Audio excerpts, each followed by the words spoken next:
Fala, meus amigos!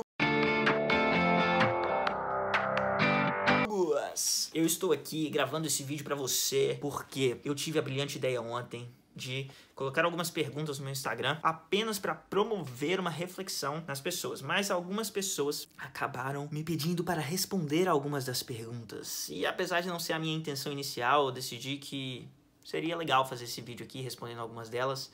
Eu não vou responder todas, eu escolhi algumas apenas. E uma grande descoberta que eu fiz é que as pessoas têm muita dificuldade de apertar a alternativa certa, a alternativa que elas querem apertar na pesquisa do Instagram. Muita gente mandando mensagens falando que votou errado. Tudo bem, vamos lá então. Eu selecionei algumas perguntas e vou respondê-las para vocês. Agora sim é a minha opinião. Lá não era a minha opinião, era apenas uma pesquisa. Mas agora é uma opinião. A primeira pergunta então é: você acredita que Jesus era completamente divino e apenas parecia humano? 28% das pessoas responderam que sim, que elas acreditam que Jesus era completamente divino e apenas parecia humano. Nós temos um problema com essa resposta, sim. Ela não é bíblica. E não só não é bíblica, como ela é uma heresia, que se chama docetismo, que nega a natureza humana de Jesus. Nós temos que tomar muito cuidado com isso. Existem influências do pensamento grego que vão dizer que, por exemplo, a matéria é algo ruim, a matéria é má. Mas isso não é uma visão bíblica. A visão bíblica é que Deus criou a matéria, e Ele criou e Ele disse que era bom. Então, nós temos que entender que a Bíblia nos aponta para a encarnação. A segunda pessoa da Trindade se tornou homem, completamente no que tange à natureza humana. Tudo que pertence à natureza humana. Então, não deixa de ser Deus, mas se faz homem. E o que acontece também é que nós temos esse texto aqui em 1 João 4, 2 a 3, que diz: nisto reconheceis o Espírito de Deus. Todo espírito que confessa que Jesus Cristo veio em carne é de Deus. E todo espírito que não confessa a Jesus não procede de Deus. Pelo contrário, este é o espírito do anticristo, a respeito do qual tendes ouvido que vem e presentemente já está no mundo. Então, negar a humanidade de Cristo é uma mensagem anticristã. Então, Jesus não só parecia homem, Jesus era, de fato, homem.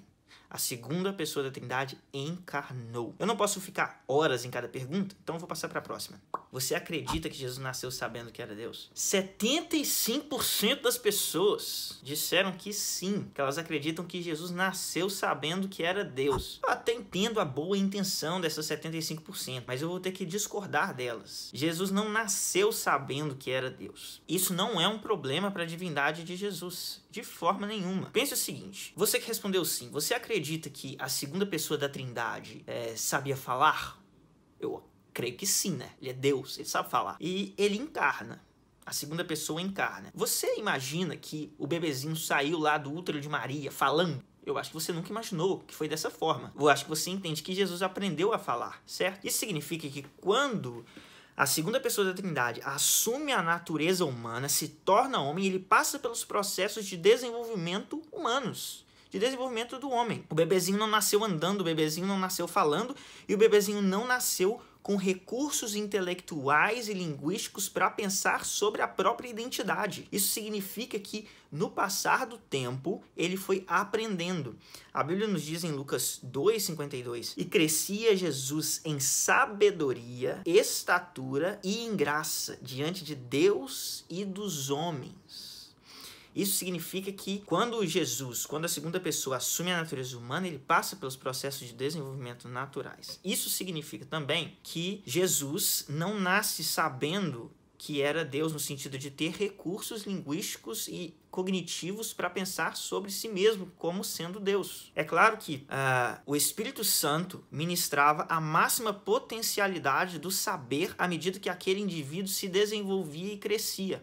De modo que o desenvolvimento de Jesus, ele foi o potencial máximo que o homem poderia chegar, inclusive sem ser limitado em determinadas questões pelo pecado, no sentido de desejos pecaminosos, que são pecaminosos em si, e que podem até alterar o desenvolvimento de uma pessoa, até o desenvolvimento intelectual, ou o desenvolvimento psicológico, algo do tipo. Além disso, nós temos que considerar também que quando Deus encarna, isso é fascinante, isso é maravilhoso, porque quando Deus encarna, ele está assumindo limitações humanas. Ele está assumindo limitações que não pertencem a ele, mas que pertencem a essa natureza humana. E isso é fascinante. Agora, tem que ficar claro na nossa mente que Então, enquanto Jesus estava se desenvolvendo, o Espírito estava agindo em Cristo sem nenhum impedimento para o seu desenvolvimento. E esse conhecimento foi se expandindo de maneira natural e sobrenatural ao mesmo tempo, mas sem ser algo que violasse as limitações humanas, porque Jesus encarna e cresce e se desenvolve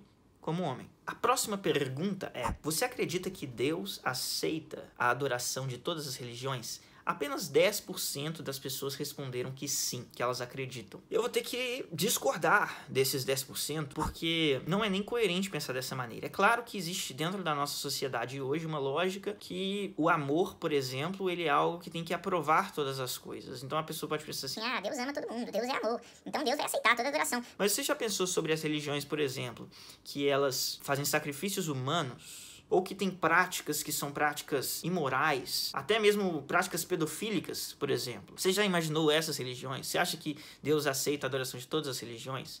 É claro que eu, como cristão, vou até trazer esse limite muito... vou aumentar muito esse limite. Mas, em termos mais gerais, você já pensou sobre essas questões? Próxima pergunta. Deus é uma figura masculina? Vocês já viram um homem engravidar? Essa é a grande pergunta. Polêmica! Essa aqui é polêmica. Isso também é uma inocência. Eu não entendo os discursos modernos que eles querem a diversidade, mas eles querem anular a diversidade ao mesmo tempo. E o cara nasce gay ou não nasce gay, papapá e tal. Aqui, meus amigos, eu fiz uma pergunta que era assim... Agora, do ponto de vista da teologia, nenhuma dessas alternativas é um problema.